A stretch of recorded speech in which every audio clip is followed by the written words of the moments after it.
नमस्कार। राज्य शिक्षा शोध एवं प्रशिक्षण परिषद बिहार पटना में आप सभी बच्चों का हार्दिक स्वागत है। प्यारे बच्चों, आज एक बार पुनः हम आपकी कक्षा 4 के अंतर्गत पाठ्यपुस्तिका पर्यावरण और हम के पाठ 13 खेत से घर तक लेकर उपस्थित हैं। बच्चों, आज आप इस पाठ में जानेंगे कि हम या फिर हमारे परिवार के जो सदस्य हैं, आपके माता, आपके पिता, आपके भाई, किस प्रकार घर में जो अनाज का उपयोग हम करते हैं, जो सब्जी का उपयोग करते हैं, वह कहाँ से लाते हैं, कैसे उगाते हैं और कैसे इसे हम बाज़ार तक पहुंचाते हैं। तो बच्चों, आज हम जानेंगे इसके बारे में। ठीक है बच्चों, तो आइए शुरू करते हैं। इस कहानी में एक पात्र है जिसका नाम है बसंती। ठीक है बच्चों, ये बसंती की कहानी है। बसंती क्या कहती है, सुनिएगा आप लोग। मेरा नाम बसंती है, मैं सुहावनपुर में रहती हूँ। मेरे पिताजी किसान हैं। हमारे खेत में धान, गेहूँ, दलहन, तिलहन, सब्जियाँ आदि बोई जाती हैं। जब फसल बोने का समय आता है तो मुझे बड़ा अच्छा लगता है। मुझे भी खेतों में काम करना अच्छा लगता है। बच्चों, आप इन तस्वीर को गौर से देखिए। इस तस्वीर में आप देख पा रहे हैं कि एक व्यक्ति जो कुदाल चला रहा है खेत में, और एक लड़की कहे, छात्रा कहे, जो अपने पिता के कार्यों में मदद कर रही है। ठीक है, और एक छोटी सी लड़की गौर से इस पूरे घटनाक्रम को देख रही है कि किसान खेत में कैसे फसल उगाते हैं। वह किसान उनके पिताजी हो सकते हैं, उनके परिवार के कोई अन्य सदस्य भी हो सकते हैं। बच्चों, इस तस्वीर के बाद आपके लिए एक गतिविधि है।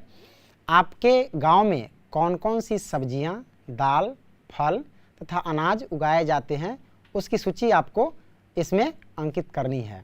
बच्चों, सबसे पहला है अनाज के बारे में। तो आप अनाज के बारे में बच्चों बताएंगे कि अनाज में कौन कौन से अनाज आपके गांव में उपजाए जाते हैं। ठीक है बच्चों, जैसे अनाज में किन किन अनाजों का हम प्रयोग करते हैं। तो बच्चों, आप जानते हैं, सबसे पहला हम लोग फसल की बात करें तो धान से हमें क्या मिलता है। धान से हम लोग को मिलता है चावल, और चावल से हम लोग क्या बनाते हैं, भात। तो भात के लिए हमें कौन से अनाज पर निर्भर रहना होगा, धान पर। तो धान से हुआ चावल। उसके बाद गेहूँ, गेहूँ के आटे से क्या बनता है बच्चों, रोटी बनती है। तो रोटी के लिए हमें किस पर निर्भर करना होगा, गेहूँ पर। और हम लोग रोटी की बात करें तो मकई की रोटी भी हम लोग खाते हैं, मक्के की रोटी। तो धान, गेहूँ, मक्का, और बच्चों जौ, जो हम मैदा देखते हैं बच्चों घर में, जिससे पूरी बनती है, कचौरी बनती है, तो वह भी अनाज ही है जो हम जौ से प्राप्त करते हैं। ठीक है बच्चों, और उसके बाद है ज्वार, बाजरा। ठीक है बच्चों, तो ये सब अनाज है। उसके बाद हम दाल की बात करें तो हमारे घर में और आपके विद्यालय में जहाँ आप जाते हैं, संभवतः हो सकता है कि अगर मध्याह्न भोजन वहाँ पे मिलता होगा तो वहाँ पे भी अलग अलग तरह के दाल का प्रयोग किया जाता है। ठीक है बच्चों, तो उस दाल में कौन कौन से दाल है जो उगाए जाते हैं अपने आसपास। मसूर का दाल, चना का दाल, खेसारी का दाल, अरहर का दाल। ठीक है बच्चों, ये सब दाल हमारे आसपास में उगाए जाते हैं।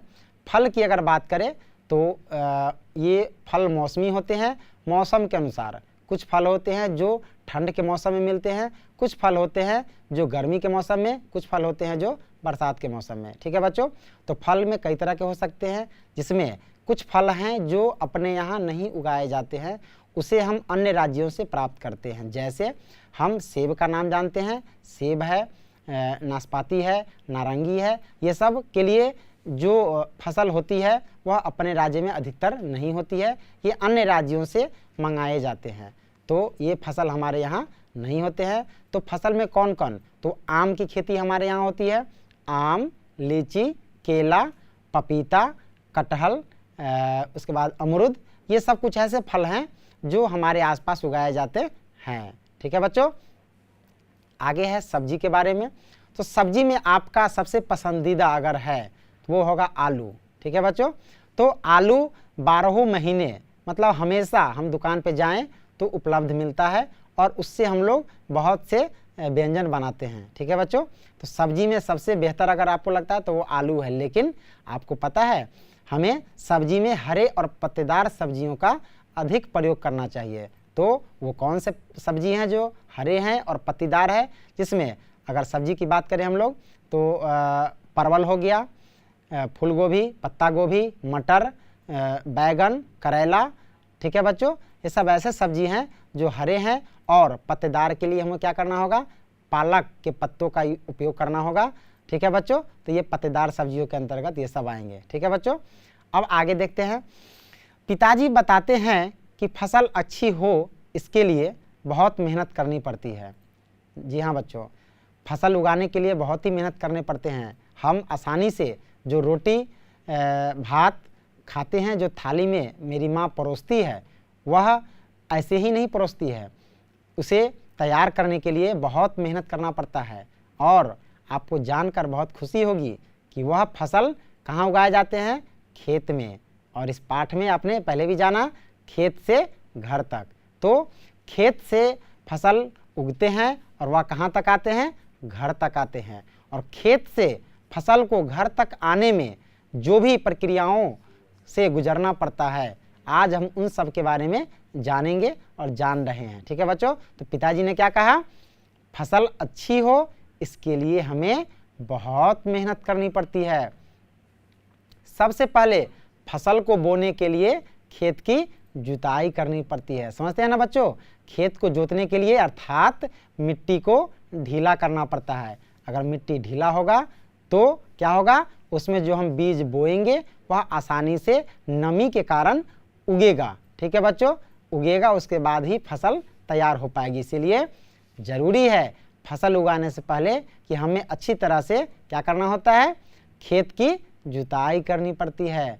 फिर उसके बाद क्या होती है बच्चों, बुआई होती है। बुआई क्या होता है, बीजों को मिट्टी के अंदर डालना। ठीक है बच्चों, जब तक हम खेत की जुताई अच्छी तरह से नहीं करेंगे, उनमें पोषक तत्व तो नहीं मिलाएंगे, तब तक अगर हम बीज को डाल दें तो क्या होगा, वह बीज अच्छे से नहीं उग पाएगा। ठीक है बच्चों, बीजों को अंकुरित होने के लिए नमी की जरूरत होती है। अगर खेत की जुताई हो, यदि उसमें नमी नहीं हो तो बीज बोने के बाद भी वह बीज अंकुरित होकर के पौधे का रूप नहीं ले पाते हैं। ठीक है बच्चों, बढ़ते हैं आगे। बुआई के बाद फिर उसकी निराई होती है, गुड़ाई होती है, फिर उसे हम लोग क्या कहते हैं, समतलीकरण, समतल करना। जैसे अगर खेत में जुताई के बाद क्या होता है, कहीं पे मिट्टी का ढेर अधिक ऊंचा हो जाता है, कहीं पे गड्ढा हो जाता है, तो बच्चों उसका समतलीकरण, जिसको हम लोग बोलते हैं एक समान बराबर करना। क्यों करते हैं, जब हमें पानी देना होता है तो पानी समान मात्रा में सभी पौधों को मिले, पौधों की जड़ों तक पहुँचे। किसी पौधे के पास न अत्यधिक पानी हो, न किसी पौधे के पास ऐसा हो कि पानी हो ही नहीं। तो इसके लिए क्या जरूरी है, मिट्टी का समतलीकरण करना, समतल करना, बराबर करना। ठीक है बच्चों, यह भी एक फसल उपजाने से पहले, लगाने से पहले बहुत ही महत्वपूर्ण पार्ट है। इसके बिना हम बीज को बो दे, अगर उसे अगर बराबर नहीं करे तो क्या होगा, अच्छे से फसल नहीं लग पाएंगे। तो क्या करना होता है, पहले बीज की बुआई होती है, फिर उसे समतलीकरण करते हैं। देखते हैं बच्चों आगे क्या करना है, क्या क्या करते हैं। बच्चों आपके सामने टेलीविज़न स्क्रीन पर एक तालिका दी गई है। इस तालिका को देखकर आपको भरना है। आप अपने परिवार के अन्य सदस्यों से पूछ करके इसको भर सकते हैं। ठीक है बच्चों, पापा से, मम्मी से, भैया से, किसी से भी या मित्र से भी पूछ करके इसमें भर सकते हैं। पहला है इसमें गर्मी में बोया जाने वाला अनाज और जाड़े में बोया जाने वाला अनाज। अनाज जो हम उपयोग करते हैं वह वर्ष में, ज़रूरी नहीं कि हर महीने हम उसे बोएं और हर महीने उसे किसी महीने काट लें।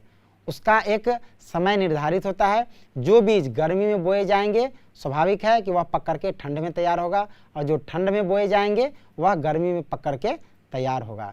तो कुछ अनाज ऐसे हैं जो गर्मी में बोए जाते हैं, जिसमें गेहूं को अगर छोड़ दे, गेहूं को आपने देखा होगा दीपावली के बाद, छठ के बाद का जो समय होता है, वह किसान क्या करते हैं, अपने खेतों में इस फसल की बुआई करते हैं। खेत जोत करके गेहूं के बीजों को उसमें छींटते हैं और उसकी बुआई होती है। मतलब कुछ ऐसे फसल है जिसके लिए अत्यधिक ठंड की ज़रूरत होती है। अगर तापमान में नमी नहीं हो अधिक तो वह फसल अच्छी तरह से विकसित नहीं हो पाएगा, वह नहीं उग पाएगा। इसलिए कुछ अनाज ऐसे हैं जिनको गर्मी में उगाया जाता है, ठीक है, कुछ है जिसे जाड़े में।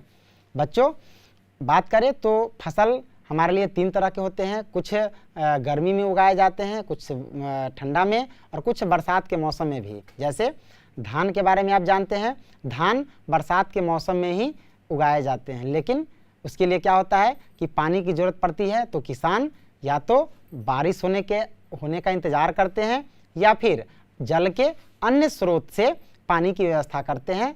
धान जैसे फसल को उगाने के लिए उनके जड़ों में अत्यधिक पानी की ज़रूरत होती है, लेकिन वह कब होती है? बरसात की ऋतु में, लेकिन उस समय ठंड नहीं होती है। तो हम कह सकते हैं कि जब आपसे पूछा गया है कि आप पूरे वर्ष में केवल 2 ही बात की गई है, या तो गर्मी में बोया जाने वाला या जाड़े में बोया जाने वाला।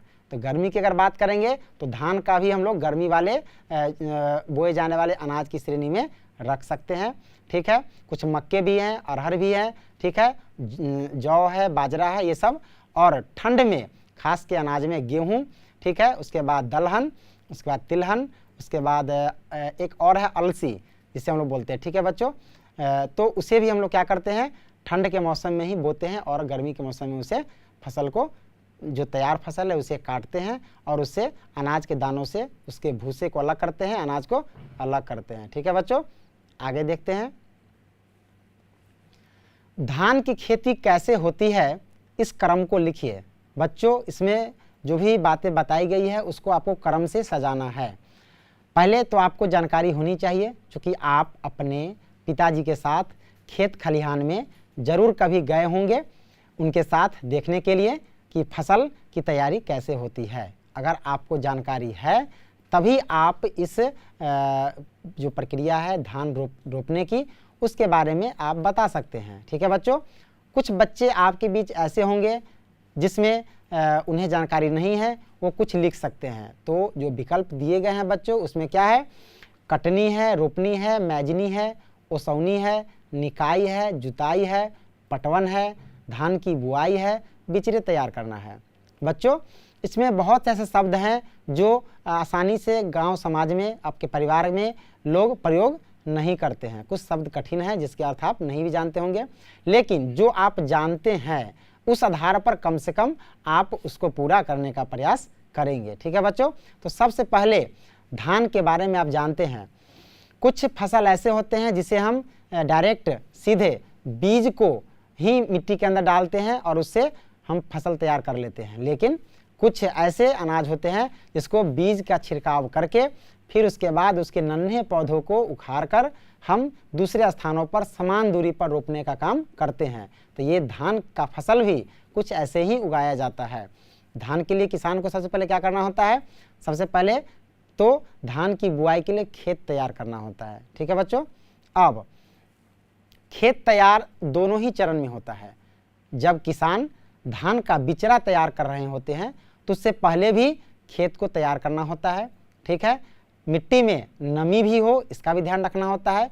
फिर उसके बाद उसमें धान के बीज को छींटते हैं हम लोग, और छींटने के कुछ दिनों के बाद जब वो नन्हे पौधे के रूप में विकसित हो जाता है तब किसान क्या करते हैं, उसे पानी का छिड़काव करके उसे एक स्थान से उठाकर किसी अन्य स्थान पर जहाँ अत्यधिक पानी उपलब्ध हो वहाँ पे उसकी रोपाई करते हैं।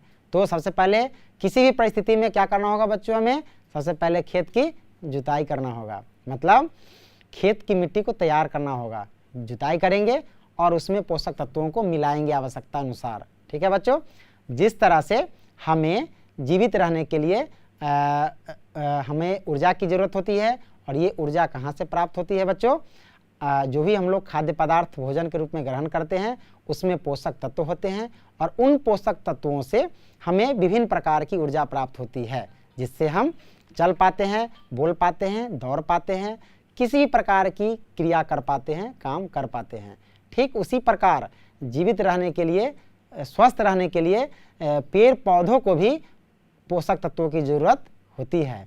तो अगर हम मिट्टी में केवल फसल उगाएंगे और उसमें पोषक तत्व नहीं मिलाएंगे तो क्या होगा बच्चों, फसल अच्छे से तैयार नहीं हो पाएगा, विकसित नहीं हो पाएगा और फसल की कमी होगी, जो पैदावार होगी, जो उपज होगी वह कहीं ना कहीं कम होगी। इससे किसान को क्या होगा, नुकसान होगा। तो नुकसान होगा तो क्या होगा बच्चों, क्या होगा, तो अनाज की कमी हो जाएगी।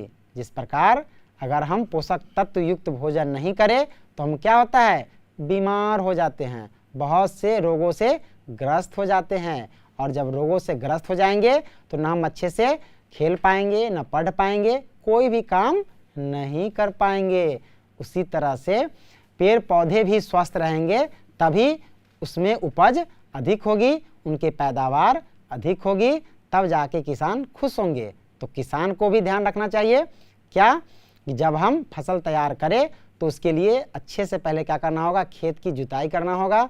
जुताई के बाद उसमें आवश्यकता के अनुरूप हम क्या करते हैं, उसमें पोषक तत्वों को मिलाते हैं। ठीक है बच्चों, खाद के रूप में, उर्वरक के रूप में। लेकिन बच्चों ध्यान रखना है हमें, ये आपके लिए भी ज़रूरी है कि हम वैसे फसल जिससे हम अत्यधिक रासायनिक उर्वरकों के द्वारा, जो फैक्ट्री में तैयार होते हैं खाद, ठीक है, जो उर्वरक होते हैं रासायनिक विधि से, अगर हम उसका अधिक इस्तेमाल करेंगे तो वह किसी न किसी रूप में हमारे शरीर को नुकसान पहुंचाएगा और हम बीमार हो सकते हैं। तो ज़रूरी है कि हम क्या करें, ऐसे उसमें खाद का प्रयोग करें, ठीक है, जो आसानी से उपलब्ध हो, जो जीवों के अवशेष से, अर्थात जो घास फूस होता है, जो गाय का जो गोबर होता है, उससे हम क्या करते हैं, घर में कहीं गड्ढे में उसको डाल देते हैं और उससे क्या होता है, जब पुराना हो जाता है तो किसान उसे क्या करते हैं, खेतों में डाल देते हैं। ठीक है बच्चों, तो वह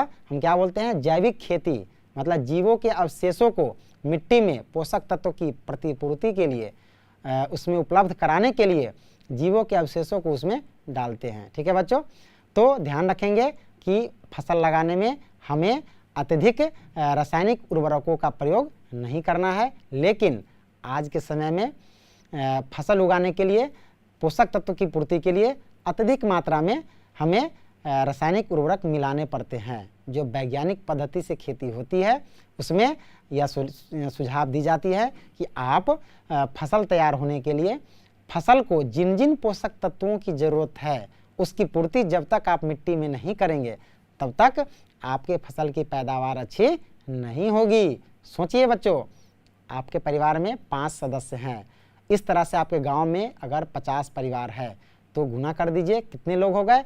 अब इतने लोगों से मिला कर के एक गांव बनता है, वो उस गांव को मिला के एक पंचायत बनता है, फिर एक प्रखंड बनता है, जिला बनता है, राज्य बनता है और देश है। तो इस धरती पर जितने भी लोग हैं, मनुष्य हैं, उन सभी को भोजन की ज़रूरत है। तो सभी की पूर्ति तभी हो पाएगी जब फसल की पैदावार अच्छी होगी। सभी घरों तक अनाज, सब्जी, फल तभी पहुंच पाएंगे जब उसकी पैदावार अच्छी होगी।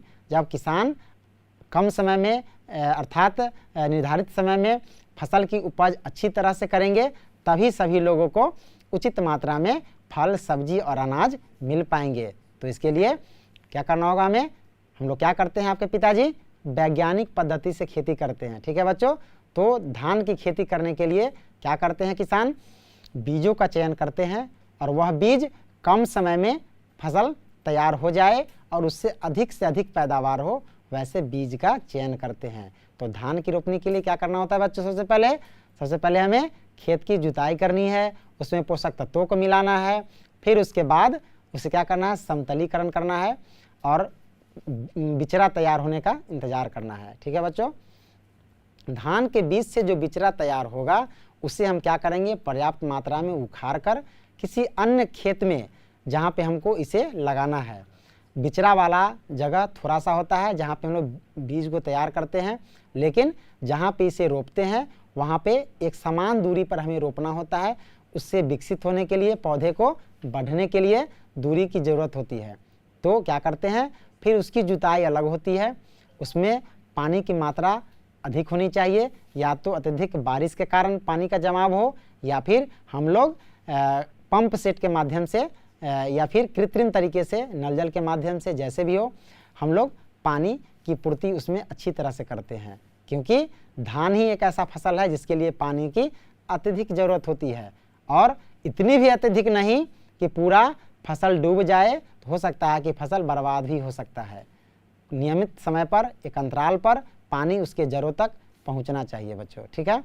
तो इस तरह से क्या करेंगे हम लोग, बीज को, बिचड़े को वहाँ पे रोपेंगे। रोपने के बाद उसकी सिंचाई भी ज़रूरत है, समय समय पर पानी होना चाहिए, उसकी निकाई, ठीक है, गुड़ाई। जैसे क्या करते हैं हम लोग, खुरपी की मदद से या कुछ ऐसे औजार जिससे हम लोग मिट्टी को ढीला कर सके, ऐसे औजार के माध्यम से धान में हम लोग क्या करते हैं, उसके मिट्टी को ऊपर नीचे करते हैं, और उसके अंदर जो अवांछित पौधे, जिससे हम लोग बोलते हैं खरपतवार, ठीक है बच्चों, उसे क्या करते हैं, धान के खेत से उसे बाहर निकालते हैं। तो किसान क्या करते हैं, उसके लिए खुरपी से उसके मिट्टी को ढीला करते हैं और उन अवांछित पौधों को बाहर फेंक देते हैं, या फिर वह मवेशियों के लिए चारा का काम करता है, ठीक।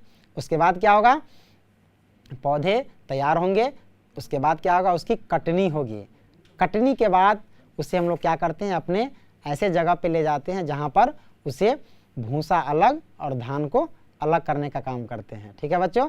अलग करने के बाद क्या करते हैं, उस धान को सुखाते हैं। सुखाना क्यों जरूरी है बच्चों, यानी अनाज में अगर जल की मात्रा होगी, अधिक होगी, नमी होगा, नमी युक्त अनाज होगा, तो उसमें कीड़े लग जाएंगे। तो क्या करना होता है बच्चों, उससे हम लोग क्या बोलते हैं, निर्जलीकरण, मतलब उससे जल को अलग करना, ठीक है बच्चों। तो अनाज को हम लोग क्या करते हैं, सुखाते हैं, धूप में सुखा करके उसके जल को अलग कर देते हैं, पानी की मात्रा को, नमी की मात्रा को कम कर देते हैं, और सुखा करके उसका भंडारण करते हैं, जिससे क्या होता है कि हम आवश्यकता अनुसार अपने घर पर भी प्रयोग करते हैं, बाज़ारों तक पहुंचाते हैं, जिससे अन्य किसी के घर भी जाता है।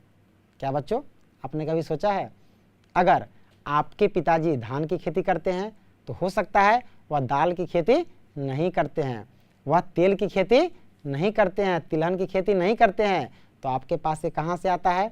जब हम धान किसी को नहीं देंगे, कोई दाल अगर उगाया तो दाल नहीं देगा, तो हम इन सभी प्रकार के खाद्य पदार्थों, अनाजों की पूर्ति कहाँ से करेंगे। तो हम जब फसल उपजाते हैं, उगाते हैं, तो इसे केवल अपने ही उपयोग तक सीमित नहीं रखते हैं, आवश्यकता से अधिक अगर है तो उसे हम मार्केट तक पहुंचाते हैं, बाज़ारों तक पहुंचाते हैं, जहां पे दुकान पर जाके अन्य लोग खरीद कर लाते हैं। अगर आपके पिताजी चावल उगाए तो आपको चावल की ज़रूरत नहीं है, धान है तो चावल हो जाएगा, जिससे आप भात बना सकते हैं, लेकिन दाल के लिए आपको किसी अन्य पर निर्भर होना पड़ेगा। कोई और किसान होंगे जो दाल की खेती करेंगे, तो दाल आएगा कहाँ तक, मार्केट तक, बाज़ार तक, और वहाँ से हम खरीद कर लाएंगे दाल को, तो घर में दाल बनेगा। इस तरह से चावल का बनाएंगे हम भात, फिर बनेगा दाल। उसके बाद सब्जी के लिए भी हमें किसी अन्य लोगों पर निर्भर रहने की ज़रूरत पड़ती है। अगर आपके पिताजी सब्जी का फसल नहीं करते हैं तो सब्जी के लिए हमें क्या करना होता है, किसी अन्य किसान पर निर्भर रहना होता है। या तो हम अपने पड़ोसी से लाते हैं, या फिर पड़ोसी उस सब्जी को जो उनकी आवश्यकता से अधिक है वो कहाँ दे आते हैं, कहाँ पहुँचाते हैं, बाज़ार में, मार्केट में, और वहाँ से क्या होता है, हम अपनी आवश्यकता के अनुसार खरीद करके लाते हैं। तो इस तरह से फसल उगता है और हम उसका प्रबंधन करते हैं, वह बाज़ारों तक पहुंचता है और वह हमारे घर तक आता है, जिससे हम खाद्य पदार्थ के रूप में ग्रहण करते हैं, ऊर्जा प्राप्त करते हैं पोषक तत्वों से, और अपने दैनिक जीवन में जो भी क्रियाकलाप करते हैं उसके लिए हमें जितनी ऊर्जा की आवश्यकता होती है वह प्राप्त होती है। बच्चों, एक कहानी है। रामाधीन एक मेहनती किसान है, वह अक्सर अपने खेत पर ही दिखाई देते हैं। चिलचिलाती धूप हो या बरसात की बारिश, जाड़े का दिन हो या गर्मी की उमस, उन्हें खेत की हरियाली से बहुत प्यार है। वह सुबह सवेरे उठ जाते हैं, खेत से सब्जियों को तोड़ते हैं और टोकरियों में भरकर सड़क के किनारे रोजाना 5:30 बजे आ जाते हैं। टेम्पो पर लाद कर सब्जियों को बाजार पहुंचाते हैं। बच्चों, अब इस आधार पर आप कुछ प्रश्नों का जवाब देंगे। पहला प्रश्न है हमारा, रामाधीन सब्जियों को बाजार क्यों ले जाता है। बच्चों, आपने जाना कि जब हम अत्यधिक सब्जी का उत्पादन करते हैं जो हमारी आवश्यकता से अधिक होता है, तो क्या करते हैं, हम उसे बाज़ारों तक पहुंचाते हैं और बाज़ार से क्या होता है, वैसे जो छोटे छोटे व्यापारी होते हैं वो खरीद कर लाते हैं और गांव गली मोहल्लों में बेचते हैं, जिससे गांव के अन्य परिवार के लोग खरीद करके लाते हैं, जिससे उनका काम चलता है। तो रामाधीन सब्जियों को बाज़ार क्यों ले जाते हैं? इसलिए ले जाते हैं क्योंकि अत्यधिक सब्जियों को अगर बाज़ार में पहुंचाएंगे तो उसके बदले में अच्छी कीमत मिलेगी उन्हें, और उनके पास जो उत्पादन हुआ है उसकी खपत गांव में नहीं हो सकती है, बाज़ार से अन्य गांव अन्य बाज़ारों तक वह पहुँचे, इसलिए वह क्या करते हैं, गांव के नज़दीक बाज़ार में ले जाते हैं। उसके बाद रामाधीन के गांव में ही करीम चाचा हैं जो रोज़ाना सुबह सवेरे सब्जी मंडी जाते हैं, टेम्पो और ठेले पर लाद कर तरह तरह की सब्जियां तथा फल लाते हैं, सड़क किनारे एक दुकान में उसे शाम तक बेचते हैं। अब बच्चों आपको बताना है रामाधीन का सब्जियों को बाज़ार ले जाना और करीम चाचा का बाज़ार से सब्जियों का लाना, दोनों में क्या अंतर है। यहाँ बच्चों रामाधीन उपजा करके सब्जियों को बाज़ार इसलिए ले जाते हैं कि उन्हें अत्यधिक मूल्य पर उन्हें उसकी कीमत मिले, सब्जी बिके, और जो हमारे करीम चाचा हैं वह इसलिए वहाँ से खरीद कर लाते हैं आवश्यकता अनुसार कि वह उसकी खपत उसे अपने गांव टोले मोहल्ले में बेच सके। ठीक है बच्चों, एक बेचते हैं अत्यधिक कीमत के लिए और दूसरा खरीद करके लाते हैं मुनाफा कमाने के लिए। ठीक है बच्चों, जिससे हम गांव समाज में उसकी प्रतिपूर्ति कर पाते हैं। अगला प्रश्न है, आप अपने इलाके में सब्जी बेचने वाली से बात कीजिए और पता लगाइए। क्या पता लगाना है बच्चों? सबसे पहले आपको उनका नाम क्या है ये पता लगाना है, उनको सब्जी बेचने में कौन कौन मदद करते हैं, वे सब्जियां कहां से लाते हैं, दिन भर में कितने घंटे सब्जी बेचने का काम करते हैं, ये आपको पता लगाना है। अब बच्चों आगे देखिए, उनसे किन्हीं 3 सब्जियों के बारे में निम्नलिखित सवालों को कीजिए और लिखिए। क्या लिखना है बच्चों? सब्जियों के नाम, सब्जी के दाम, मंडी से एक बार में कितनी मात्रा में सब्जियां लाते हैं, किस माह में इस सब्जी को आसानी से प्राप्त किया जा सकता है। अब बच्चों ये गतिविधि आपको खुद से करने हैं। जानकारी के लिए चर्चा कर लेते हैं हम लोग बच्चों आपसे। जैसे सब्जियों के नाम में कुछ ऐसे सब्जी का नाम, इसमें 3 कॉलम दिए गए हैं, 3 सब्जी का आप नाम लिखेंगे। वह सब्जी प्रति किलोग्राम अर्थात 1 किलोग्राम का वह कितना रुपए लेता है, सभी सब्जियों का अलग अलग लिखेंगे। जैसे फूल गोभी, पत्ता गोभी, टमाटर, मटर, जो भी आसानी से आप जानते हैं उपलब्ध है उसका आप नाम लिख लेंगे। वह प्रति किलोग्राम की दर से कैसे मिलता है वह लिख लेंगे। और मंडी से एक बार में कितनी मात्रा में सब्जियां लाते हैं, कौन। आप परिवार में जब जाते हैं आपके माता पिता, तो आप अगर 5 सदस्य हैं परिवार में तो आपकी आवश्यकता के अनुरूप ही हरी सब्जियां आपके माता पिता खरीद कर लाते हैं। हो सकता है 1 किलो लाएंगे, आधा किलो लाएंगे, ठीक है, आवश्यकता अनुसार। और किस माह में इस सब्जी को आसानी से प्राप्त किया जा सकता है। बच्चों कुछ सब्जियां ऐसे हैं जिन्हें हम 12 महीने वर्ष के हर महीने प्राप्त नहीं कर सकते हैं। ठीक है बच्चों, जैसे फूल गोभी का भी एक मौसम होता है, पत्ता गोभी का भी एक मौसम होता है, जैसे आलू है, भिंडी है, करेला है, तो सभी मौसम में वह सब्जी नहीं मिल पाते हैं। ठीक है बच्चों, तो आपको लिखना है कि किस महीने में वह सब्जी आसानी से मिल पाते हैं। ठीक है बच्चों, जैसे कभी कभी कोई ऐसा सब्जी जो हमारे आसपास नहीं मिलता है वह किसी अन्य जगह से भी हमें मंगाने पड़ते हैं, वो बाहर से आता है। तो आगे है आपके लिए बच्चों, आपके गांव में कौन कौन सी सब्जियां उगाई जाती है, कौन कौन सी सब्जियां बाहर से लाई जाती है। तो बच्चों अब आप आसानी से इस गतिविधि को कर सकते हैं। आप जो कॉलम दिए गए हैं आप अपने परिवार के सदस्यों से पूछिए, बड़े लोगों से, और इसका जवाब दीजिए। जैसे गांव में जो उगाई जाती है सब्जी जिसके बारे में आप जानते हैं, हो सकता है बच्चों कि आपके आसपास आलू की खेती होती है, मटर की खेती होती है, परवल की खेती, प्याज की खेती, टमाटर की खेती, करेले की खेती, परवल की खेती, लेकिन ज़रूरी नहीं कि वह आपके आसपास उगता ही हो। सब्जियां तो बहुत है, लेकिन गांव में उगाई जाने वाली सब्जी जो आपके आसपास उगती है उसका नाम लिखिए। और कुछ सब्जी जो बाहर से आते हैं, जैसे अगर परवल सब्जी अगर आपके गांव में नहीं मिलते हैं तो वह हमें क्या होता है, बाहर से मंगाने होते हैं। ये सब्जी भी मौसम के अनुसार उपलब्ध होते हैं। हमारे देश के अन्य भागों में, कई भागों में, सभी भागों में मौसम एक समान नहीं होते हैं। इसका फ़ायदा क्या होता है कि जिस भाग में ठंडी है वहाँ पे ठंड में उगने वाले सब्जियाँ मिलेंगे, और हमारे यहाँ अगर गर्मी है तो हमें वैसे सब्जियों का अगर आनंद लेना है तो क्या करना होगा, वैसे जगह से उन सब्जियों को मंगाना होगा जिस जगह पे ठंडी का मौसम है और वहाँ पे वह आसानी से उपलब्ध है। जैसे हमारे यहाँ जो सब्जी आसानी से उगते हैं जैसे आलू, भिंडी, करेला, टमाटर, मटर, ये हमेशा 12 महीने उपलब्ध नहीं होते हैं, लेकिन आलू की ज़रूरत हमेशा होती है। तो आलू एक ऐसा सब्जी है जो हर महीने हम जब भी चाहें प्राप्त कर सकते हैं। कैसे? जब आलू की खेती होती है, पैदावार होती है, तो खेत से जब हम उसे घर लाते हैं तो आवश्यकता से अधिक होती है, तो हम उन्हें क्या करते हैं, ऐसे स्थान पर रखते हैं जहाँ पे अत्यधिक ठंड हो। इसे हम लोग क्या बोलते हैं, कोल्ड स्टोरेज, कोल्ड स्टोर में डालना, जिसे हम लोग बोलते हैं शीत भंडारण। कोल्ड का मतलब क्या होता है बच्चों, ठंडा, शीत।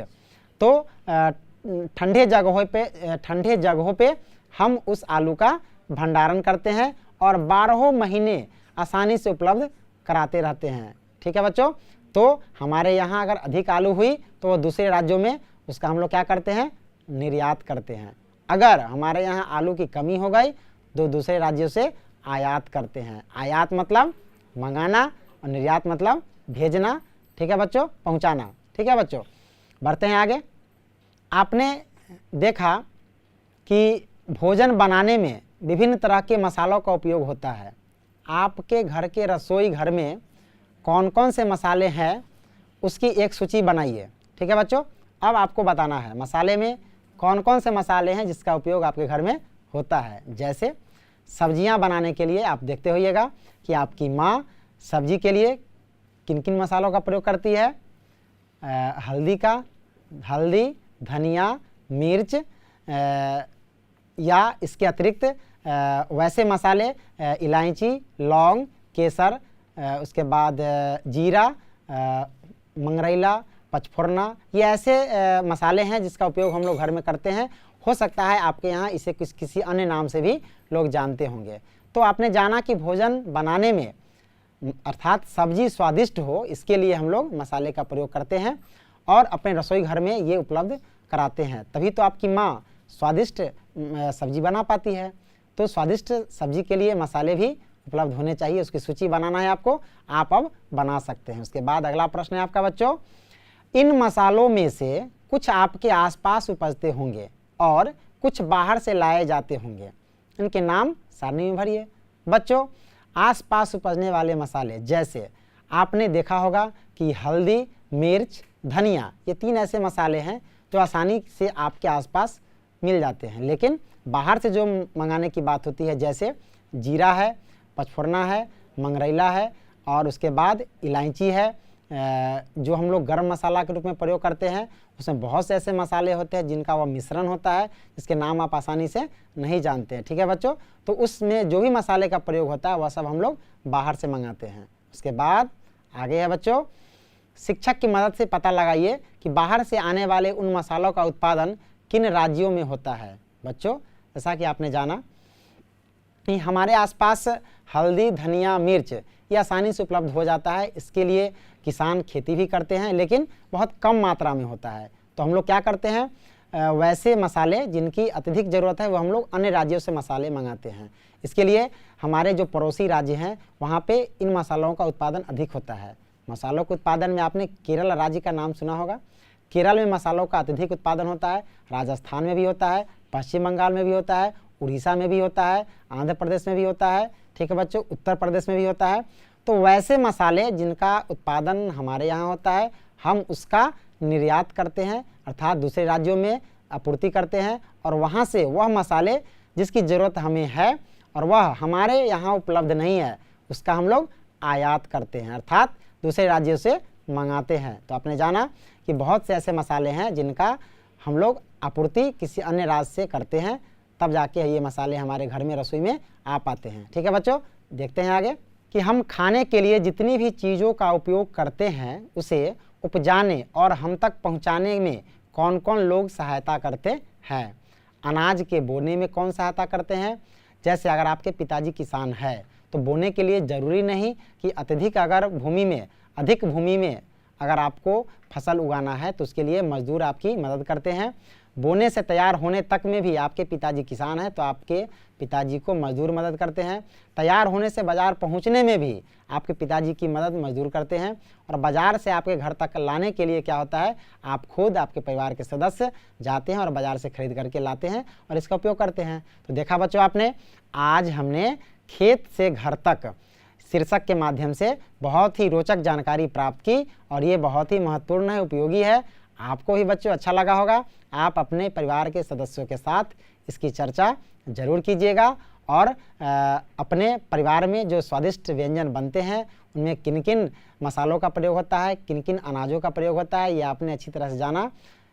इसके लिए आपने समय से ध्यान से सुना, जाना, आपको अच्छा लगा। इसी के साथ अब धन्यवाद, मिलते हैं अगले सत्र में।